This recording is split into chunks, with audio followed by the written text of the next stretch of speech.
Hello everyone. So today we will start with the governance system. Here we are having approximately 60 questions. We will read and we will try to understand. And these are very important questions because these are the questions which already came in the different PCS examination and other examinations like UPSC. So here we will start. Okay. So first question. Which one of the following best define the term state? कौन सा जो term है state define करता है? तो इसका होगा a uh community of person permanently occupying a definite territory independent of external control and possessing and organized government. इसका एक्सप्लेनेशन है state is a community of person more or less numerous permanently occupying a definite portion of a territory independent or nearly so of external control and possessing an organized government to which the great body of the inhabitant rendered habitual obedience. तो ये थोड़ा सा काफ़ी technical हो गया है word. और इसको गार्डनर ने लिखा था और नीचे है term the state is a central to the study of political science following are the element of the state. तो पॉलिटिकल साइंस के सेंट्रल में स्टेट आता है. तो इसका जो एलिमेंट्स है स्टेट का उसमें क्या क्या होना चाहिए? पीपल. सेकेंड है the community of person permanently living there. Government भी होना चाहिए. टेरिटरी होनी चाहिए. Demarcated boundary that separate one state from other state. जैसे मान लो टू स्टेट्स हैं मान लो कि हो गया यूपी हो गया बिहार हो गया तो उसकी एक बाउंड्री भी होती है डिमार्केटेड. सॉवरेनिटी मतलब होता है इट हैज़ इंडिपेंडेंट से in all the domestic and external decision making. जो भी वो डिसीजन ले रहा है अपने आंतरिक या फिर बाहरी डिसीजंस ले रहा है किस देश के साथ उसको दोस्ती रखना है किस देश के साथ उसको व्यापार रखना है. तो उसमें उसका खुद का डिसीजन होना चाहिए उसको बोलते हैं sovereignty. Question number second which one is the most prominent element of a state. सबसे ज़्यादा प्रोमिनेंट एलिमेंट क्या होता है? तो होता है सॉवरेनिटी. जब तक कोई देश संप्रभु नहीं होगा वो अपना खुद का डिसीजन नहीं ले पाएगा तो वो स्टेट एक प्रकार का गुलाम होगा. तो इसका आंसर सी है. तो I will read the explanation. The state has four element essential elements population territory government and sovereignty. Among all of them sovereignty is the most important element. India before 1947 was not a state because though it had the other three elements population territory and government, the fourth and the most important sovereignty was missing because of a British control over India. Okay. मतलब कि अगर 1947 की बात की जाए तो हमारे पास तीन चीज़ें थी. पॉपुलेशन भी थी टेरिटरी भी थी गवर्नमेंट भी थी. लेकिन जो सबसे इम्पोर्टेंट था एलिमेंट जिसको हम क्या कहते हैं सॉवरेनिटी वो नहीं था क्योंकि जो अंग्रेज़ थे वो हमारे ऊपर कब्जा करके रखे हुए थे. Question number third with reference to the sovereignty of India which of the following statement is correct. ठीक है. Question number sorry first statement है India is a member of the Commonwealth of nation. Okay. Second option sovereignty of India is curtailed due to its membership of a Commonwealth of Nations. तो इसका option क्या होगा? A. Answer है A option. India is a member of Commonwealth nation. Right. तो ये सही है और दूसरा सही नहीं है. Sovereignty of India is curtailed due to membership of Commonwealth of nation. मतलब ये कह रहा है कि अगर इंडिया कॉमनवेल्थ ऑफ नेशंस का मेंबर बनता है तो इसकी सॉवरेनिटी कर्टेल कर जाएगी कम हो कर दी जाएगी काट दी जाएगी. तो ऐसा कुछ नहीं है. इसका explanation I will read. The word sovereignty implies that India is neither a dependency nor a dominion of any state nation but an independent nation. Though in 1947 India declared that continuation of her full membership of the Commonwealth of Nations and accepted the British Crown as the head of the Commonwealth, this extra constitutional declaration does not affect India's sovereignty in any matter. मतलब ये हुआ कि जब India 1947 में आज़ाद हुआ था तो उसने डिक्लेयर करेगा कि वो मेंबर रहेगा मेंबरशिप जारी रखेगा कॉमनवेल्थ ऑफ द नेशन का. और जो ब्रिटिश क्राउन है जो वहाँ की महारानी थी ब्रिटेन की और वो हेड होंगी कॉमनवेल्थ का जबकि इंडिया मेंबर रहेगा. ठीक है. इससे इसका जो सॉवरेनिटी है इंडिया का उससे कोई फ़र्क नहीं पड़ता है. Right. Question number 4 The state is everywhere. It leaves hardly a gap. This statement explain the concept of, कह रहा है कि स्टेट जो है राज्य हर जगह है और वो शायद ही कहीं कोई गैप छोड़ता जगह छोड़ती होगी। तो ये क्या कहता है? ये कहता है ऑप्शन ए है, वेलफेयर स्टेट के बारे में बात करता है। This statement explain the concept of a welfare state. Question number 5, constitution of India provide which type of governance system? हमें पता है हमारा जो गवर्नेंस सिस्टम है वो है पार्लियामेंट्री फॉर्म ऑफ गवर्नमेंट है, right? So option 3 is correct. There are mainly two type of system of governance, parliamentary and presidential. India follows parliamentary form of government which is influenced by the parliamentary system of the United Kingdom. In parliamentary system, executive branch derives its democratic legislative from the legislature and is also accountable to the legislature. कहने का मतलब ये है कि two types of government होता है, एक parliamentary form होता है, एक प्रेसिडेंशियल फॉर्म होता है। पार्लियामेंट्री फॉर्म हमने ब्रिटेन से लिया है बिकॉज यहाँ पे हमारे साथ रहे हैं, 200 साल तक हमारे ऊपर रूल किए हैं, तो उसके उनसे हम ये चीज़ सीख गए हैं कि कैसे चलता है। और जबकि प्रेसिडेंशियल फॉर्म ऑफ गवर्नमेंट कहाँ पे है? ये है अमेरिका में है, राइट? और इन पार्लियामेंट्री सिस्टम में क्या होता है, जो एग्जीक्यूटिव जो अपनी डेमोक्रेटिक लेजिस्लेटिव कहाँ से डिराइव करता है? लेजिस्लेचर से, एग्जीक्यूटिव जो होता है, और वो अकाउंटेबल होता है लेजिस्लेचर के लिए। Question number 6, which unitary element are found in the Indian federal system? इसका है आंसर डी। डी में क्या क्या है? देखो, हम फेडरल के बारे में बात कर रहे हैं, तो पहला है तो फोर्थ अपॉइंटमेंट ऑफ डी, हाँ पहला है fourth appointment of governor, right?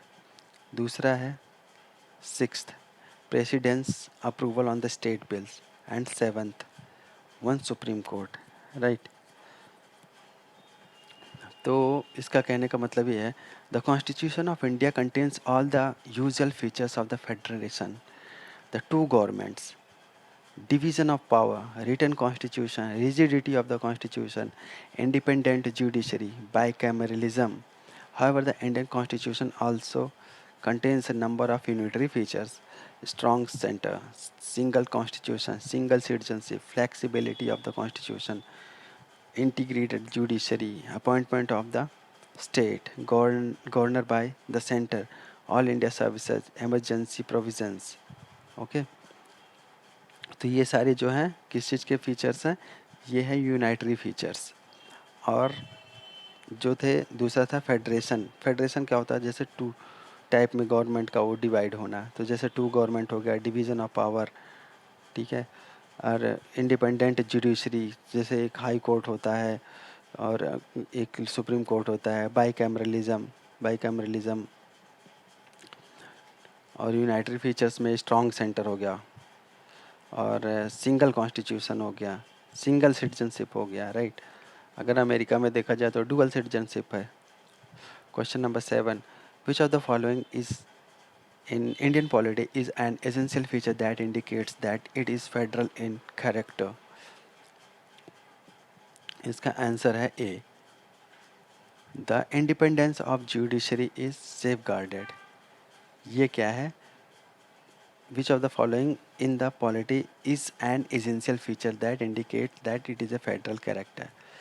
तो यही है फेडरल कैरेक्टर का कि independence of judiciary is safeguarded. Question number 8, which of the following characteristic is not true for unitary form of government? C, ideal for large countries. यही नहीं है, और सारे हैं।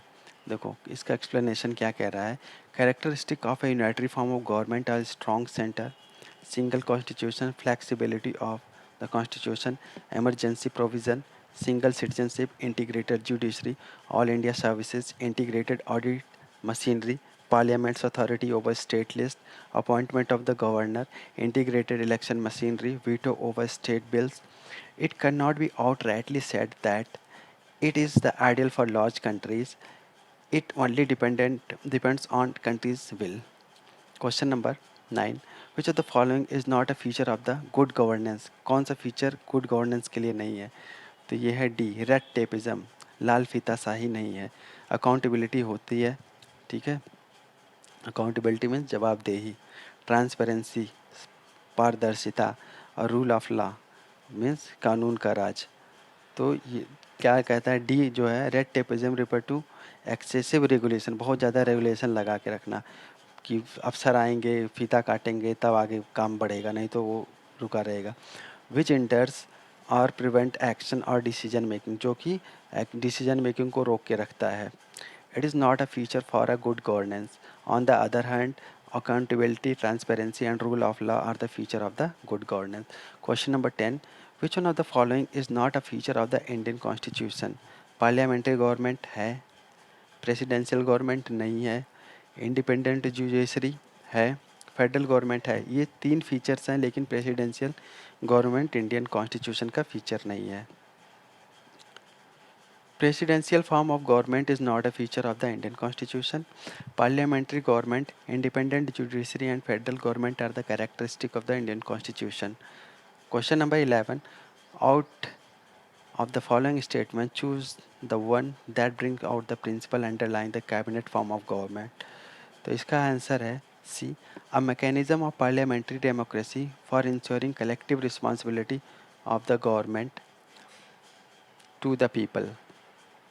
इसका एक्सप्लेनेशन है, parliamentary system of government is known as the cabinet form of government और a responsible government. जो पार्लियामेंट्री गवर्नमेंट होती है ब्रिटेन में या फिर इंडिया में, इसको क्या कहा जाता है, कैबिनेट फॉर्म ऑफ गवर्नमेंट बोलते हैं ना, कैबिनेट मंत्री हैं। और इसको रिस्पॉन्सिबल गवर्नमेंट भी बोलते हैं, रिस्पॉन्सिबल गवर्नमेंट भी बोलते हैं। This type of government is responsible to the popular house of the legislature. Popular house क्या होता है, Lok Sabha. And remains in power till it has the majority in the house, और जब तक इसकी मेजोरिटी होती है तो तब तक ये पावर को इंजॉय करते हैं। This cabinet form of government is a mechanism to ensure collective responsibility of the government to the people. और जो कैबिनेट फॉर्म ऑफ गवर्नमेंट होती है वो इंश्योर करती है कलेक्टिव रिस्पॉन्सिबिलिटी की, गवर्नमेंट की। Question number 12. In which report of the second ARC, second Administrative Reform Commission, barriers of good governance in India have been identified? किस रिपोर्ट के जो सेकेंड ARC था, एडमिनिस्ट्रेटिव रिफॉर्म का था, उसमें आइडेंटिफाई किया गया था, पहचाना गया था कि बैरियर मतलब रोक, किस चीज़ के लिए, गुड गवर्नेंस के लिए रोक। बी है इसका, citizen centric administration the heart of the governance. Okay. Question, in report 12, citizen-centric administration, the heart of governance of the second ARC, second Administrative Reform Commission, barrier of good governance in India have been identified. It also describes the precondition for the good governance. Question number 13. There is a parliamentary system of governance in India because the India में parliamentary system of government है क्योंकि D है इसका, council of minister is responsible to the Lok Sabha. A parliamentary system of government is a system of democratic government in which the members of the executive are taken from the legislature and are accountable for the same. मतलब ये कह रहा है कि जो parliamentary form of government होती है उसमें क्या होता है, जो मेंबर्स होते हैं ऑफ एग्जीक्यूटिव, जो भी मेंबर्स ऑफ एग्जीक्यूटिव होते हैं, are taken from the legislature. उनको कहाँ से लिया जाता है, लेजिस्लेचर से लिया जाता है। लेजिस्लेचर जैसे क्या हो गया, जैसे हमारा पार्लियामेंट हो गया, पार्लियामेंट में से ही ना जो एमपीज़ होते हैं उन्हीं में से तो हमारे जो मिनिस्टर्स एग्जीक्यूटिव्स निकाले जाते हैं। तो क्या होता है कि फिर वो रिस्पॉन्सिबल भी होते हैं जो लेजिस्लेचर के लिए। Therefore executive council of minister, executive किसे बोलते हैं, काउंसिल ऑफ मिनिस्टर। जैसे मोदी जी हो गए, अमित शाह हो गए, राजनाथ सिंह हो गए, और जो भी मिनिस्टर्स हैं, गडकरी जी हो गए, ये सारे लोग किसके लिए रिस्पॉन्सिबल होंगे, Lok Sabha, house of the people जो बोलते हैं उसे। Question number 14. The main advantage of the parliamentary form of government is that, क्या है इसका मेन एडवांटेज, आंसर है इसका C, the executive remains responsible to the legislature. Executive मतलब जो काउंसिल ऑफ मिनिस्टर्स हैं, सारे मिनिस्टर किसके लिए रिस्पॉन्सिबल होते हैं, लोकसभा के लिए होते हैं, जो कि लेजिस्लेचर है। One of the main advantage of the parliamentary form of the government is that the executive remain responsible to the legislature. This result in the formation of the responsible government. और इसकी वजह से ही उत्तरदायी सरकार होती है, government होती है. In such a government system, the executive derive its legitimacy from the legislature. और ये अपनी legitimacy कहाँ से बरकरार करते हैं, लाते हैं, वो लेजिस्लेचर से लाते हैं. Question number 15. In the context of India, Indian context में which of the following principle are implied institutionally in the parliamentary government. Parliamentary government में इम्प्लाई होते हैं. कह रहा है कि member of the cabinet are member of the parliament. ये सही है ना. जो हमारे मेंबर ऑफ कैबिनेट हैं, जैसे अमित शाह जी हो गए, तो ये मेंबर ऑफ पार्लियामेंट भी तो हैं.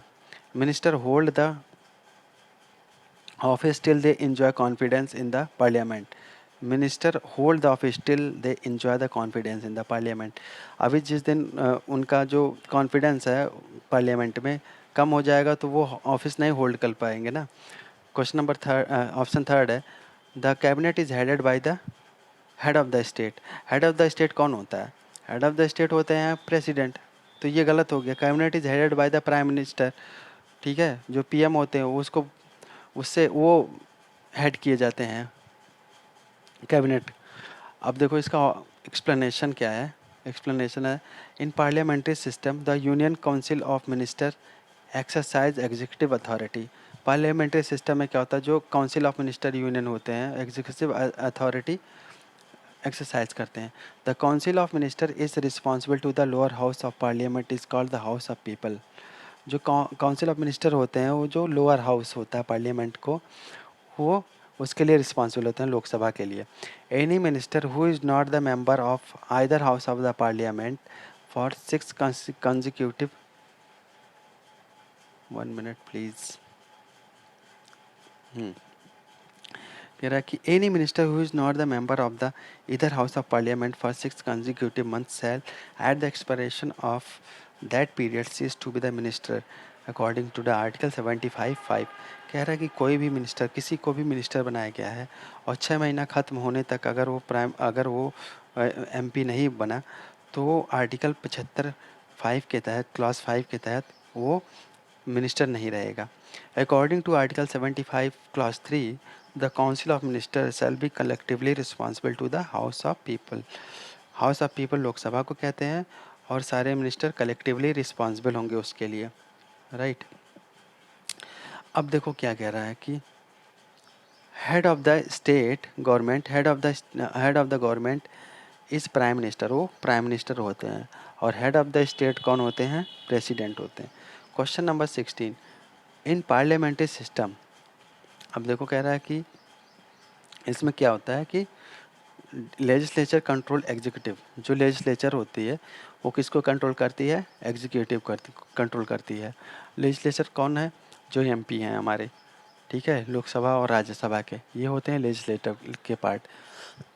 सेम सेम उसी टाइम पे अब जैसे मोदी जी हैं, वो एमपी भी हैं और एग्जीक्यूटिव भी हैं. लेजिस्लेचर के भी पार्ट हैं और एग्जीक्यूटिव के पार्ट हैं. तो उनको, और जो एमपीज़ हैं और सारे विपक्ष वगैरह के सब लोग मिला करके, वो लोग गवर्नमेंट को, जो कैबिनेट होते हैं, जो एग्जीक्यूटिव के पार्ट होते हैं, उनको कंट्रोल में रखते हैं.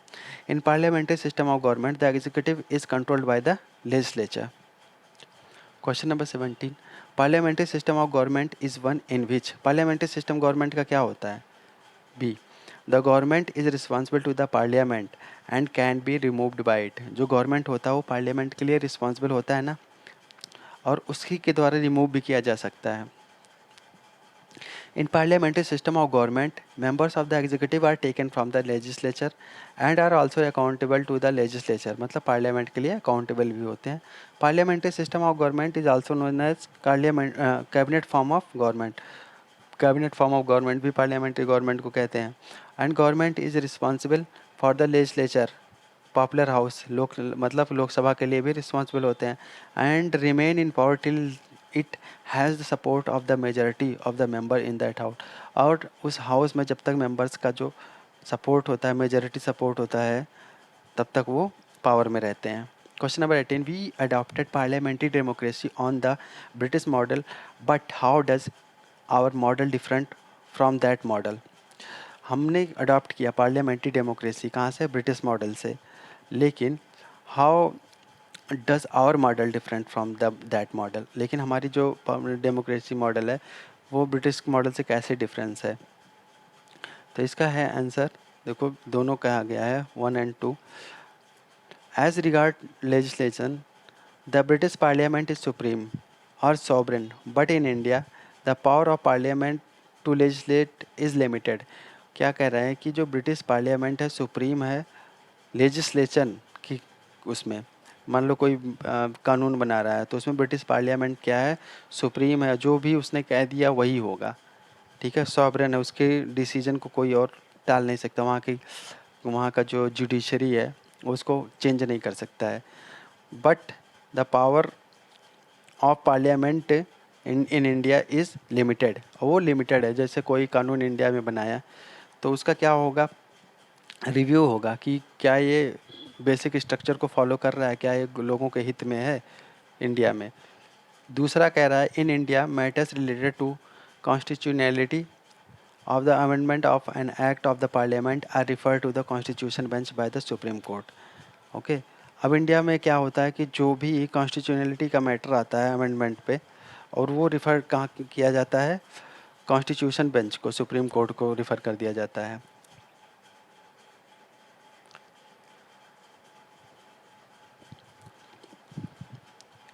Parliamentary sovereignty is a principle of UK constitution. जो पार्लियामेंट्री का सॉवरेनिटी है वो यूके कॉन्स्टिट्यूशन का प्रिंसिपल है. It make parliament the supreme legal authority in the UK. UK में क्या कहते हैं कि लीगल अथॉरिटी भी का काम करता है पार्लियामेंट. विच कैन क्रिएट और एंड एनी लॉ. जो कि कोई भी लॉ को क्रिएट और एंड कर सकता है. Generally the court can not overrule its legislation and no parliament can pass laws that future parliament can not change. और क्या करते हैं कि लेजिस्लेशन जो भी उन्होंने वो बनाते हैं, ठीक है, उसमें generally overrule legislation, no parliament can pass law. और वो ऐसे कोई लॉ नहीं बनाते हैं कि आने वाली जो फ्यूचर पार्लियामेंट है उसको ना चेंज कर सके. But in India follows constitutional government where the power of parliament to legislate is limited by the constitution. जो कि लेजिस्लेचर का जो भी बिल बनाते हैं वो लिमिटेड होती है. In case of India the concept of basic structure has modelled the judiciary to certain extent. The basic structure principle has stood as a pillar for Indian judiciary. Indian judiciary में सबसे ज़्यादा इस पर ध्यान देते हैं कि जो हमारे कॉन्स्टिट्यूशन का बेसिक स्ट्रक्चर है उसके साथ कोई छेड़खानी ना हो. It give power to the judiciary to curb any action of the legislature and executive if found contradictory. अगर उनको कोई चीज़ उसमें कंट्राडिक्टरी मिलता है, जो भी कोई बिल बनाए हैं, जो भी कोई रूल लॉ पास किए हैं, तो ये क्या कर देते हैं, इसके ऊपर एक्शन लेते हैं. The provision of the constitution bench has been provided in the constitution of India under article 143 and article 145 clause 3. और जो कॉन्स्टिट्यूशनल बेंच का प्रोविज़न है वो कहाँ पे है? Article 143 and 145 sub clause 3. It is the Chief Justice of India who is constitutionally authorise to constitute a constitution bench. CGI जो होता है वही बनाता है कॉन्स्टिट्यूशन बेंच को and refer cases to it, और केस को रिफ़र कर देता है. A constitution bench consist of at least 5 और मोर जजेस. कम से कम 5 जज होने चाहिए कि कोई कॉन्स्टिट्यूशन से रिलेटेड मैटर डील करने के लिए, या उससे ज़्यादा होने चाहिए. which is set up to decide substantial questions of law with regard to the interpretation of the constitution in case. और वो इंटरप्रेट करते हैं कॉन्स्टिट्यूशन को जब भी कोई क्वेश्चन ऑफ लॉ का अराइज होता है. Question number 19. In presidential government all the executive power are vested in. Presidential government में एग्जीक्यूटिव पावर किस में वेस्ट होता है? वो प्रेसिडेंट में होता है. अमेरिका में जो है प्रेसिडेंट है और उनकी एग्जीक्यूटिव पावर जो है वो प्रेसिडेंट में वेस्ट होते हैं.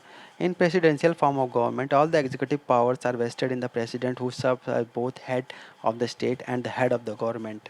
राइट. अब इंडिया में देखो हेड ऑफ द स्टेट कौन है? राष्ट्रपति जी हैं. जैसे कि द्रौपदी मुर्मू जी हैं, वो हेड ऑफ़ द स्टेट हैं और हेड ऑफ़ द गवर्नमेंट है मोदी जी हैं। बट अगर अमेरिका में देखा जाए तो हेड ऑफ़ द स्टेट कौन है? जो बाइडेन है। और हेड ऑफ़ द गवर्नमेंट कौन है? जो बाइडेन है। मतलब head of the state and head of the government both are same in US. Question number 20, the cardinal feature of the political system in India are, it is a democratic republic, India में है। It has parliamentary form of government, ये भी है। The supreme power vested in the people of India, ये भी सही है। It provide for unified authority, ऐसा कुछ नहीं है। ओके, तो इसका आंसर होगा B. The cardinal feature of the political system in India is that it is a democratic republic where the supreme power is vested in the people of India. India has parliamentary form of government, however, it does not provide for a unified authority but makes a separation of power between union and state.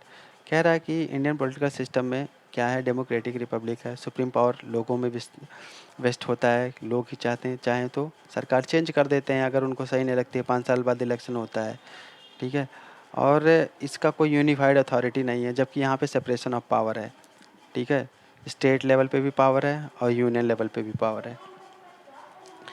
Question number 21, consider the following statement, India is a democratic polity, सही बात है।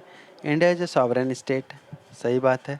India has a democratic society, ये भी सही है।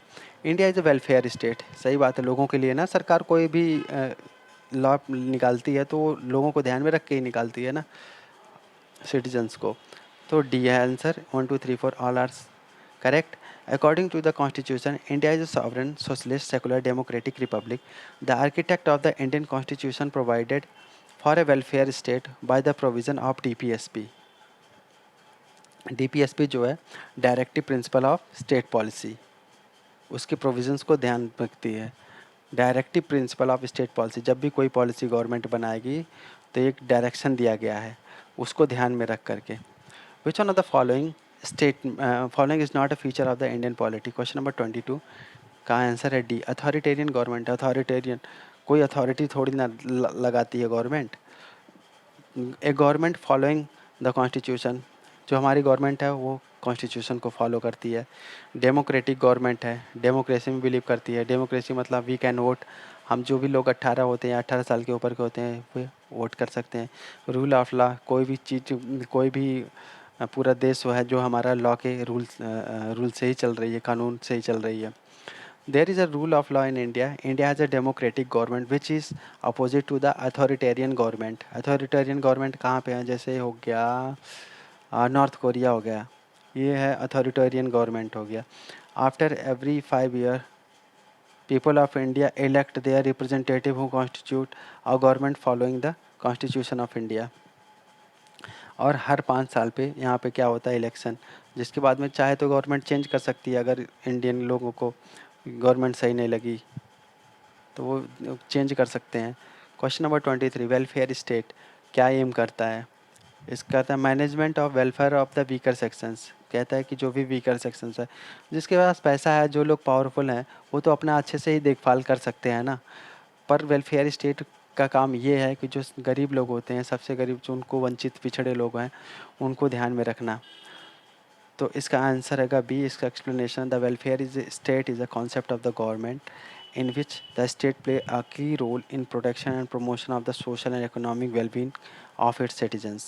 It is based on the principle of equality of opportunity, equitable distribution of the wealth, and public responsibility for those unable to avail themselves to minimum necessities for a good life. Welfare state जो है concept होता है government का, जिसमें protect करती है और promote करती है सोशल और इकोनॉमिक वेलबींग को, right. It is based on the principle of equality of opportunity, ठीक है। जो भी equitable distribution of the wealth होता है, public responsibility for those unable to avail themselves. अब जैसे किसी को खाना नहीं मिल पा रहा है, किसी को शेल्टर नहीं मिल पा रहा है, तो आपने सुना होगा कि पीएम आवास योजना, उसमें गवर्नमेंट कुछ सहायता देती है, कुछ लोग अपने पास से मिला करके घर बना लेते हैं। कुछ चावल किस पे सब्सिडी मिलती है, 3 रुपये किलो चावल, 5 रुपये किलो एग्जैक्टली मुझे पता नहीं है, लेकिन ऐसे ही है। जो पीडीएस सिस्टम होती है, पब्लिक डिस्ट्रीब्यूशन सिस्टम होती है, उसके थ्रू 5 किलो हर परिवार को मिलता है। जो भी गरीब लोग होते हैं वो ले सकते हैं, राइट। फ्री में अनाज मिलता है। तो ये होता है वेलफेयर स्टेट का concept. Question number 24, which one of the following is not a philosophy of the constitution of India? Which of the following is not a philosophy of the constitution of India? इनमें से philosophy कौन सा नहीं है Indian constitution का? ये है D, communist state. Welfare state तो है ही, सोशलिस्ट स्टेट तो है ही, पॉलिटिकल इक्वलिटी प्रोवाइड करता है, लेकिन कम्युनिस्ट स्टेट इंडिया नहीं है। The philosophy and ideal of the constitution are reflected in the preamble of constitution. Preamble में ये चीज़ हमारी दिखती है। India is a democratic republic, ये तो पता ही है, जहाँ पे हम प्रोवाइड करते हैं इक्वलिटी ऑफ अपॉर्चुनिटी और स्टेटस का, right. The preamble describe socialist state as an ideal to be realised by India. India को सोशलिस्ट स्टेट का आइडियल रियलाइज़ करेगा। To provide for political equality, India political equality provide करेगा। India has adopted the principle of adult franchise. ठीक है, adult franchise क्या होता है? जो भी 18 साल के लोग होते हैं, वयस्क मताधिकार, वो वोट दे सकते हैं। Communist state however not is not the philosophy of the constitution of India. और इंडिया के कॉन्स्टिट्यूशन में कम्युनिस्ट स्टेट का फिलॉसफी नहीं है। Question number 25, which one of the following statement is correct? इसमें से कौन सा करेक्ट है? डी है, India is A parliamentary democracy. India जो है एक पार्लियामेंट्री डेमोक्रेसी है, राइट।